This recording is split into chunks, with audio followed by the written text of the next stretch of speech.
Welcome to The Focused View, the podcast for eye care professionals across Australia. Brought to you by Opticare. In each episode, we bring together leading eye care, optical and business professionals to share valuable insights, practical tips, and the latest trends shaping the optical business landscape. I'm your host, Michael Nasser, and together we'll explore innovative strategies for practice growth, patient care, and business success in the eye care industry. Whether you're starting your career, managing a practice, or just looking to stay ahead of the field, The Focused View is your source for inspiration and knowledge.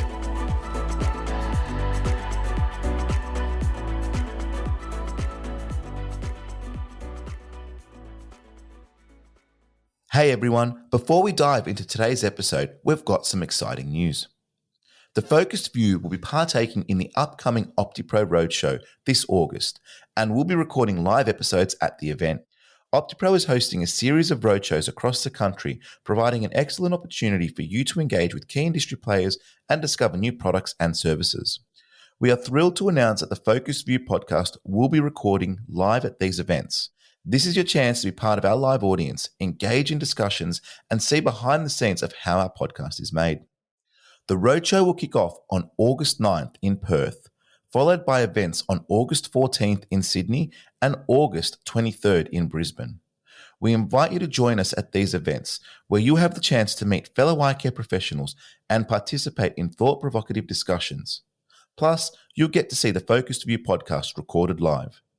There'll also be a Q&A session focused on topics that will help you improve your business, offering valuable insights and practical advice from industry experts.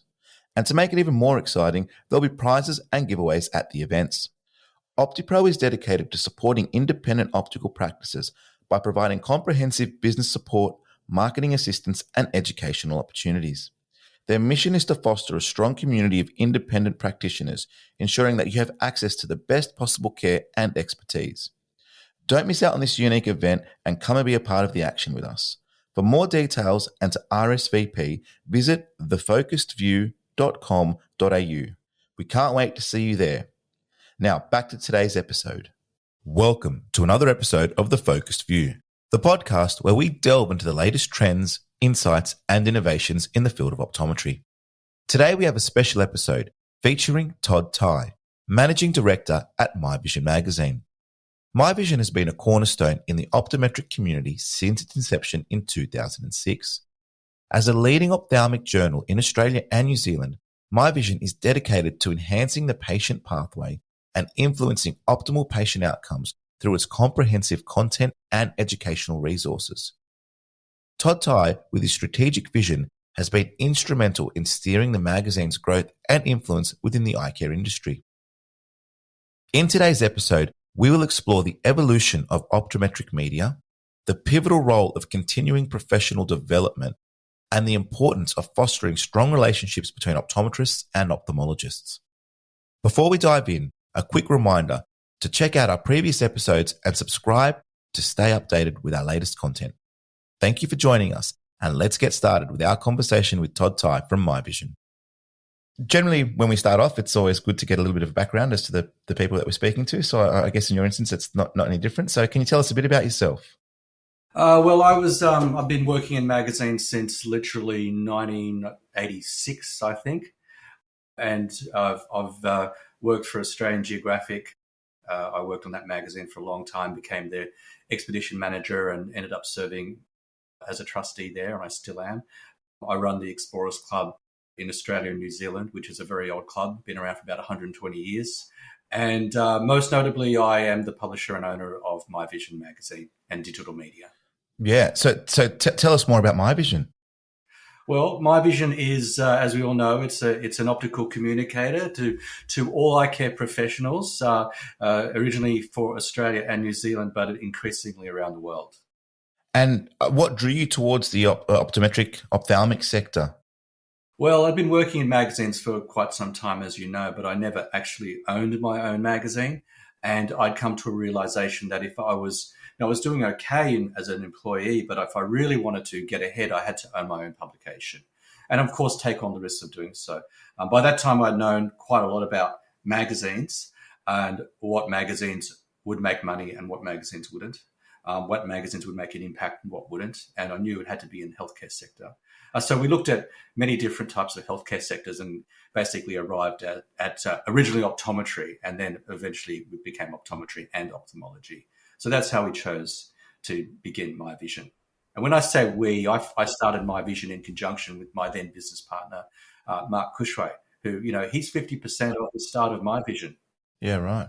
So, yeah, pretty instrumental in getting it off the ground. And as with any business, when we go back to the startup phase, obviously, and the launch of it, obviously there would have been, I guess the main objective is just to get it going. But once, it started to get some traction and you probably recognize that you'd picked the right vertical and we're starting to kick some goals. Did the goals, I guess, pivot from that point to not just having a successful magazine, but what did the goals then become for Mivision? And I guess, what are you hoping to achieve with it? Well, when we first started Mivision, we were pretty much an eyewear magazine focused on the optometry trade. And as the issues started to come out, we realized that there's a bigger story here that goes beyond, fashion eyewear. And it's got to do with eye health. And when you start looking into eye health, there is so many important areas that you need to discuss. And this all involves optometrists and ophthalmologists talking together and working with each other. And it became clear that we had to become a publication that was informing both professions. So that's the brief evolution of Mivision, of where it started from and where it became what it became, and still continues to go down that journey. Okay. I guess, transitioning then from eyewear fashion, I guess, which is probably the first instance that we gave of the industry as a whole. We're one of those unique professions where there is a combination of fashion and clinical with regards to how we work, and then tying that in to broader eye health and the importance of eye health and some things there that we'll speak to. I can totally see how that, I guess, all joins together. If we look more broadly at the role of media in optometry, obviously we're focused very much on the optometry space with the audience that we speak to. What role do you see the media playing in the optometry space? The optical profession and how we work is changing. And whether or not we work for a corporate or an independent, how much is AI going to be involved, all of these different things. But there's one certainty out there, is that people are always going to have eye conditions, whether it's myopia or presbyopia, and they're going to have eye diseases, they're going to have glaucoma, they're going to have macular degeneration. And it's increasing. It's increasing in the areas of, especially myopia. We've got more people in the world who are not going out there and looking at the horizon and spending time out in the sun. They're spending more time on their screens. All of this results in myopia and the progression of myopia. Now, that's just one condition alone. There's so many more conditions. You have to have someone out there, something out there, some media out there that is communicating the latest research, the latest devices that can detect and treat eye diseases, and of course the latest eyewear. It's all part of eye health. So the role of media in optometry and ophthalmology is to inform the professions, the optical professions, of developments in all of these areas, and that will never go away. Yeah. And have you noticed that role has changed since the beginning of Mivision? I guess, was the role of media when Mivision started the same as what it was today? And I guess, can you speak to how it's evolved since Mivision has started? Yeah, sure. Well, Mivision started in April 2006, and we were a 44-page magazine. We're now a 140-page magazine every month. And that's just the publication. And we get, when we started that 44-page magazine all those years ago, Mark and I thought, how are we going to fill 44 pages worth of content every month? It would just seem like an enormous task. Now we can't fit all of the content into 140 pages. So, of course, it goes online. And then that's where media is evolving massively. We are a magazine. We are a website which gets 40,000 page views per month. We have 36,000 email subscribers throughout Australia, New Zealand, and Asia. And those email subscribers are broken up into different themed newsletters, one for ophthalmologists, one for optometrists, one for dispensers, and one for Singapore. And then, of course, if you've been around conferences lately, you would have seen us with our camera crew making content. Mm. And of course, everyone knows that we have a huge following on LinkedIn, which gets thousands of views per post. So Mivision started off as a magazine. We are now a media company. We produce optical content and we distribute it across every single media that is making an impact out there. So people like to get their information in different ways. Most people still like to get it in a magazine, but some people like to get it as a e-newsletter or read it as a post on their phone or whatever. Whatever is people's preference for absorbing their media, we have to be at the very front of whatever they're reading or absorbing and getting the messages out there. And I'm sure when you started that first magazine, you said 2006? Yeah, 2006, April 2006, correct. Yeah. So again, smartphone. 1 or 2 years before the iPhone. Well, that's exactly right. Yeah, I was going to say. Before the iPhone. And so here's an interesting thing. So when the smartphone came out, okay, so basically we were talking about media, traditional media in general. Fairfax had their big, Sydney Morning Herald, Sun Herald, which when you used to buy it on a Saturday morning, there was like 6 sections to it, really thick, because I remember if you wanted to buy a car, sell a house, look for a job, or you had to go to the newspaper and you looked through all these different listings. Fairfax made more and more money every year from advertising revenue from those classified sections until about 2007, when this device came out, the iPhone. And from the moment this device came out, their revenues, which they used to refer to as their rivers of gold, their revenues started to decline.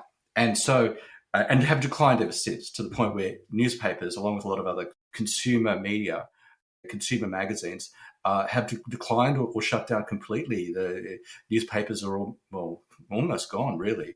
Yeah. But interestingly, Mivision got bigger. Right. The opposite happened with Mivision. So, and it is at its maximum. We can't actually fit more pages in a 500 mailbag. So, the healthcare sector is different. Yeah. People still want their printed journals, and I have a theory for that. But yes, so that's the main developments I see. Well, I mean, are you happy to touch on that theory quickly? Is it something that you're happy to share? I mean, if you're an optometrist and you've spent 4 or 5 years studying hard, passing exams, and you finally enter the workforce to practice what you've been training for, you are now taken up a very important role in the community, whereby you're saving people's sight. Of course, you're fixing people's vision, but you're detecting, early signs of eye disease and referring and things like that. And all of this information that you need to read is in this magazine. This magazine represents everything that you are and everything you've studied to be good at. Yeah. And as an optometrist, you get this for free. You have earned that entitlement. So it represents them in the community. So they want every issue. They keep every issue. Plus, you've got your CPD learning inside here as well. So this is valuable to them because it represents optometrists, what they are in the community, and it's something that they've earned. Yeah, I love that.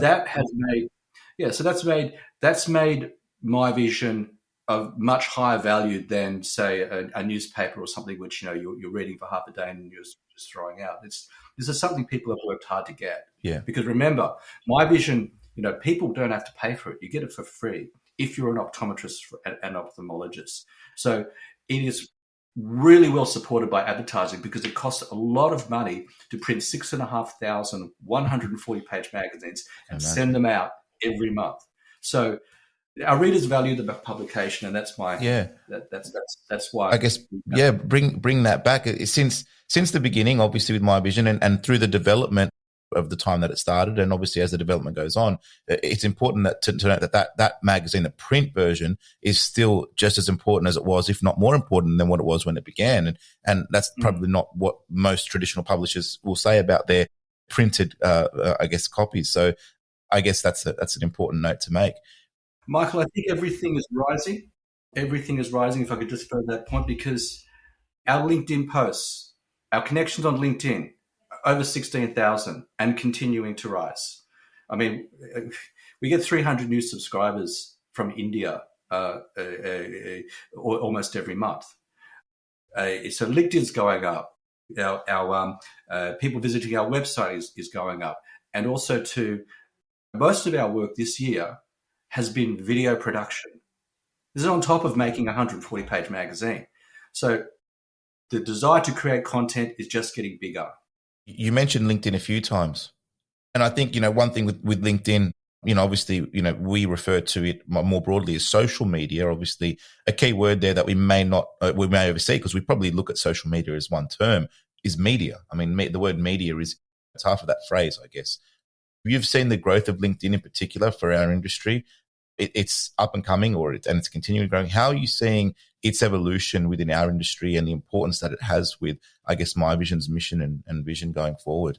That's a great question. LinkedIn is unique in that out of all the social media platforms out there, it's the one that allows you to connect with people who work within a specific sector.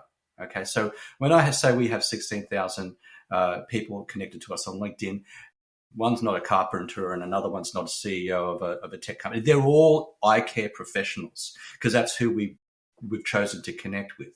So we produce content and we put that content on our website, then we post it on LinkedIn, because what do people do when they have a spare minute? A lot of people pick up their phone and within LinkedIn, you've got special interest groups as well. Okay, so people are getting a feed. And so many people are doing it these days that out of all of the digital channels that we are involved with, and that means website, e-newsletter, and things like that, nothing gets better results, more views, more eyeballs than a LinkedIn post. And there are certain LinkedIn posts that perform incredibly well, and some that, an average view after 1 week on LinkedIn is 1,400 views. We've got some posts that have got 12,000. And I've been able to identify different elements in that post as to why those posts did better than others. Okay. Something that I know we've discussed in the past is what Mivision has done with its website and how you've basically built a platform that enables content to be delivered in a particular way to the right person at the right time, I guess. Can you expand a little bit more on the evolution of Mivision in that regard?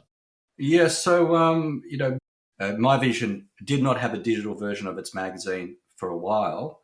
We now do. And there was a good reason for that. It was because of the drug advertising. If you know a bit about drugs, you'll know that you just can't have them seen by everyone. So having a digital magazine available to everyone violated these rules in Australia. You get into big trouble. Right. So we decided to tackle that problem, and we created our own digital magazine. And what's special about this publication is that it actually automatically detects who's reading this publication. And if you are a healthcare professional, you'll see a version of the magazine which has drug content and advertising. If you're not a healthcare professional, like you're an optical dispenser or someone like that, a practice manager, you will see everything except the drug content, wow, which shouldn't be in your area of interest anyway. So this is the only platform that I'm aware of. There was nothing off the shelf available. We had to create this ourselves. It took 2 years, and we had to set up an API with the Australian Health Practitioners Registration Agency, which I don't think anyone's ever done that. Wow. So that means taking it further, we can further curate content to readers on a larger level. Yeah, I guess that's evolving with the times. So basically, everyone's eye care professionals go from ophthalmologists right to an optical assistant in an optometry shop. You're all part of the eye care journey for the customer or the patient, but your interest areas within optics is different. But you're all still part of the same thing. So different versions of Mivision for different audiences, you need to be created, so people get given the relevant information that they need. Yeah, and obviously it serves their interests as better as well, because they're seeing what's relative to them as opposed to something that they might not be interested in. So I can totally see how that's a win-win for everyone. One area that I know Mivision has pioneered and been really involved with is the concept of CPD points, and with particular references to optometrists here. At what point did you identify the importance of CPD as an offering through Mivision? Oh, probably around about 2010. Okay.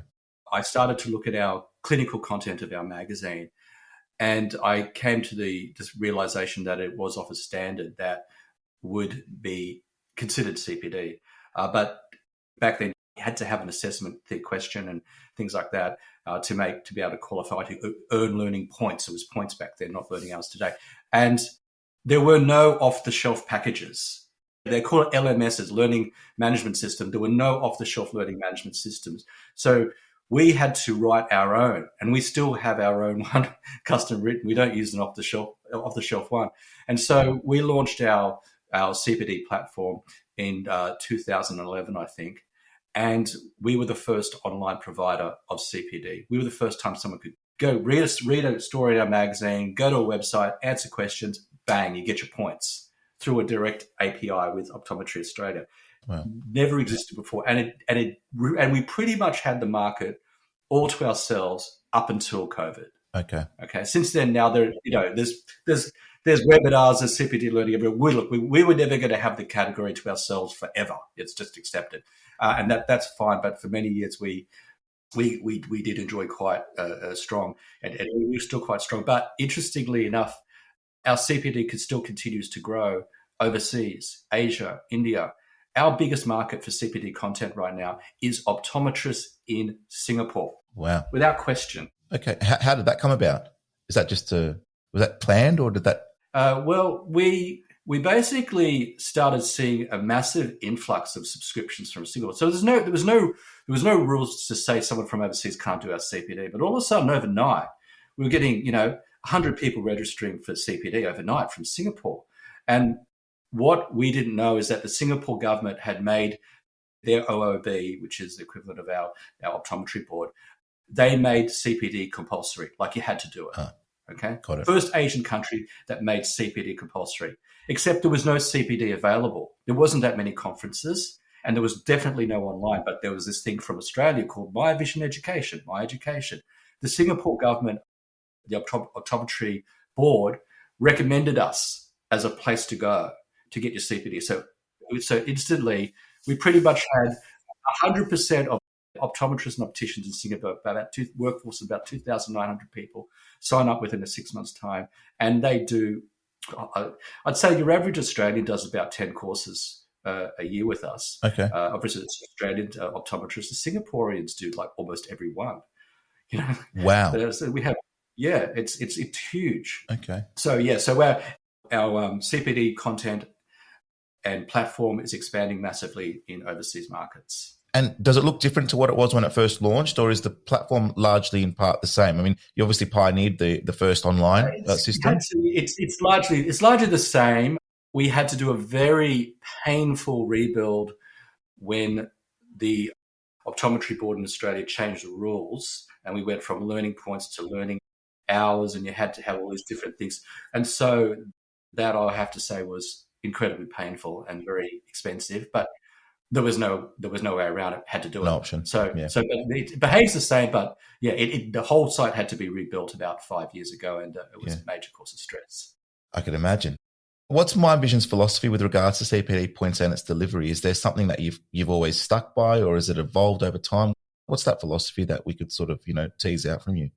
Oh, it mainly follows the contents of the magazine. So with the magazine comes out on a monthly basis, and different months have different relevances. Like, in May, there's a big awareness over macular degeneration. In July, there's a big awareness on myopia control. And so we tend to go, okay, so this month we're going to be talking about myopia. So then we will have, in this particular issue in May, we're going to have 3 CPD articles written by the best people in their fields. And it'll be clinical articles, the CPD accredited, and it's all on myopia and with the link MCQs. Yeah. So that's our philosophy. Follow the flavour of the month, follow the awareness of the major advocacy groups, and whatever the strong message is that month, that's what we're talking about. Yeah. Sounds extremely relevant too. How do you see the CPD or your CPD platform influencing optometrists in the future in particular? And I'm probably here with reference to niching and allowing, I guess, optoms to be able to maybe pick and choose what they're wanting to do. How do you see your platform facilitating that? Well, our CPD platform has usually at least 80 courses on it at any one time. So we cover a wide variety of courses, and people have special interest areas, whether it's dry eye or myopia control or contact lenses. So, you can select your interest areas and pursue the courses that further, which cater to your particular interests. So a lot of things these days, content and message, it's all about tailoring, giving people what their interests are. So you need to know what their interests are. Our CPD platform, people can declare if they're interested in dry eye or presbyopia or something like that. And then we will then, recommend content towards them. Yeah. Okay. In many ways, too, that dictates across a lot of the things that we do because, especially as far as ophthalmologists are concerned, we know the subspecialty of every ophthalmologist in Australia and New Zealand. So we can send a message out just to ophthalmologists who practice in cataract. If you're not practicing in cataract, you will not see that email. With regards to the CBD platform, how do you see it developing over the next few years? And I guess, what are the plans for it for the future? Well, CPD is now a lot of webinars. Okay, we see a lot more webinars happening now. We got a lot of webinars over COVID, but you know what? They're just going to keep on coming. Our platform usually has always traditionally had written stories, whether you read in the magazine or read online, you're reading it, and they have always outperformed video content 5-1. Okay, wow. I think that's going to change. I think people will become more interested in watching video. Yeah. Certainly, the request of our company to film a clinical presentation has gone through the roof. So the more of that content is going to be presented. I think the culture of learning's changed. I think people who became an optometrist and ophthalmologist, they read their course content. So when they're learning, they learn by reading. Things are going to change. I think it's going to become visual. And so I see more video content coming in. Yeah, and it's interesting that you mentioned that. And I guess looking at it from a timing point of view, how I guess society is, is moving on, or I don't want to use the word aging, but how that's evolving. We can now see the importance of video. I mean, obviously COVID was a bit of a milestone moment where we switched from a lot of face-to-face meetings to online meetings. I mean, in the context of how we're doing this recording, for example. And I guess the video side of things now is just really starting to develop too. And we see that on all fronts. And we definitely recognize that occurring. So I guess it's also a sign of the times. Optometrists and ophthalmologists. Now, I know this is something that Mivision has been really proactive in with regards to, whether it's improving the communication between the two. But can you talk to us about Mivision's view on the importance of the relationship between optometrists and ophthalmologists? Well, sure. The relationship between optometrists and ophthalmologists is incredibly important, and they really have to work collaboratively together. Prior to Mivision, I think it's fair to say there was a bit of competition between the two groups. Ophthalmologists were very much protective about optometrists stepping into their area of work. But there's, the 1,000 ophthalmologists that there were at the time, there's no way in the world they could screen everyone themselves. You need the 4,000 strong force, the then 4,000 strong workforce of optometrists to see the early signs of eye disease. However, the groups really weren't talking to each other. When Mivision came about, some astute ophthalmologists became writers for us. Why did they become writers? They started to provide our clinical content and our stories on, glaucoma or cataract or macular degeneration. Why did they do it? Because they've spent 3-4 years, writing something, and they want it out there, they want it published, they want to be recognized as the expert in cataract, and they want the referrals. And they know these smart ophthalmologists knew that the referrals came from the optometrists. So by getting their name out, they started to work more collaboratively with optometrists. So ophthalmologists are now ophthalmologists are not seeing optometrists as competition. They're seeing optometrists as a referral pathway, a very strong referral pathway. And the more they get to meet them, speak to them, present to them, the stronger that relationship becomes. And Mivision has given a platform for this exchange to happen and this relationship to build. Obviously, considering Mivision's international standing from the point of view of being available, obviously, in a few countries, and ophthalmologists obviously operate in those countries too. How do you see the relationship between optometrists and ophthalmologists overseas? And with particular reference to Australia, how do you see Mivision's role in enhancing or developing it based on what you've seen sort of, in other countries? Mivision education moving ahead in Australia and overseas is interesting because we have established ourselves for quite a long time in the education market, and the content that ophthalmologists have been providing to optometrists has been very, very well accepted. And the development of the relationship between the two professions has been established and reinforced. It's no longer an issue. However, overseas, it still is an issue. There's a problem between ophthalmologists and optometrists and opticians. In many cases, they're kind of in conflict with each other. They're not working together. And so what we've been able to do in Australia, we want that to continue to develop overseas. So these different type of professions start working more collaboratively together. So that's where we see our biggest impact from CPD development, is getting professions to be more collaborative in overseas markets. Yeah, totally get that. Something that has been cropping up a lot lately, and I'm sure you've seen it, the role of AI. How's your view on it within the optometry space based on, I guess, the interactions that you have? It's a bit of a left field question, but I know it's one that is quite topical and everyone's a little bit interested by it. Do you see anything there or anything that we can sort of, draw on or speak to? Okay, the impact of AI. It's funny you should say this, because 2 weeks ago I took all of my key staff for a one-day course at the University of Sydney on AI to learn how to use ChatGPT and other tools, and everything we did changed from that day onward and will never be the same again. Okay, come on, that's awesome. Much more as a business.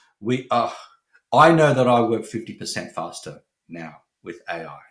So, if you apply that to the optometry profession, obviously the immediate uses of AI are to be a second set of eyes looking at a scan and confirming what the optometrist is seeing. The optometrist goes, yes, I think I'm seeing signs of glaucoma. And then AI will look and go, yeah, I see glaucoma as well. Great. We're seeing glaucoma. It's a second set of eyes. But, it could really start to take over initial conversations with a patient who's calling in or writing an email for an inquiry. It does it very, very well. Now people go, well, there goes my job. Well, maybe not. You will be better utilized in other areas. So there's a saying, will AI take my job? No, AI won't take your job. The person in control of the AI will take your job. So AI has incredible tools that can be used today and make huge impacts today. And we just need to identify these tools. And of course, you've got to put your checks and balances in place. And at some point, you're going to have to place some rules on what AI can do and can't do. I'm not sure if I'd like AI to do a vitreoretinal surgery on me. No. I think there are limitations to it. Dr. Simon Chen to do that. No. Yeah. But it's fair to say that obviously as time evolves, it will become more and more prevalent and it will seep through the industry in many ways. And I think the main take home is, not to be worried about it. And I feel like as a generation, I think we're used to, whether it was the introduction of social media and seeing how that's affected our lives. And, it's sort of just that next wave of, I guess, of development from a technology point of view and how it starts to enhance our lives will be really interesting to see. But yeah, we're not immune to it and we're going to totally be a part of that. And so it'll be interesting to see how that develops. Reflecting on our conversation today, what are the key insights you hope some of our listeners take away? A bit of a summary or a bit of a one point that you want to resonate with the audience.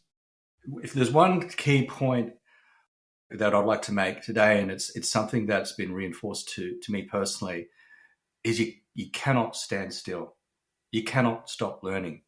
You have to keep learning, and you have to learn. You have to learn what these new applications do. You have to learn what this new software does. You have to keep on going to these conferences.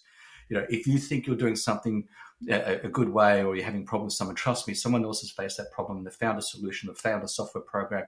Always make yourself better, because today, if you're doing nothing, you're going back fast, and before you know it, your competitors are more efficient than you, providing more value than you, doing better service than you, and you're so far behind, you can't catch up. So keep up, because the world's moving faster. Yeah. No, I love that. And that's in essence of what we're trying to provide with this platform. It's the ability for people to be able to learn and listen and develop that interest too. And obviously it goes without saying, Mivision, the CPD program that you provide and all the education that you provide just generally with the magazine, obviously it is a beacon there of, what's happening and what's occurring and what the future holds. And I think, checking in with Mivision definitely can assist people with knowing what's happening with the industry at a broader level too and educating. I feel like this is a silly question because I feel like everyone in Australia has heard of Mivision. But in any case, if our listeners are interested in learning more about you or Mivision, how can they get in touch or how can they find out more about, the Mivision product? Well, the simplest thing to do is go to our website, which is mivision.com.au. And of course, as everyone knows, it's MI Vision. Mm-hmm. And from there, the whole world opens up. You can get a subscription to the magazine. You can get a digital subscription. You can join our database. You can start seeing our video content. So, yeah, just go to mivision.com.au and that's where you start your journey with us. Awesome. Well, that link will be in the show notes for people to check out too if they want to find out more. But other than that, that's all good for today, Todd. Thank you so much for your time and thank you for your insights. It's been much appreciated. Thank you, Michael. It's been a pleasure.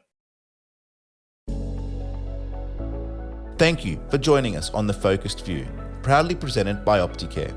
It's been our privilege to share the insights and stories that resonate deeply with the eye care community. We hope today's episode has not only inspired you, but also armed you with the practical strategies and innovative ideas to help you enhance your practice and professional journey. If you found value in our conversation, we'd be grateful if you could leave us a 5-star review on your preferred podcast platform.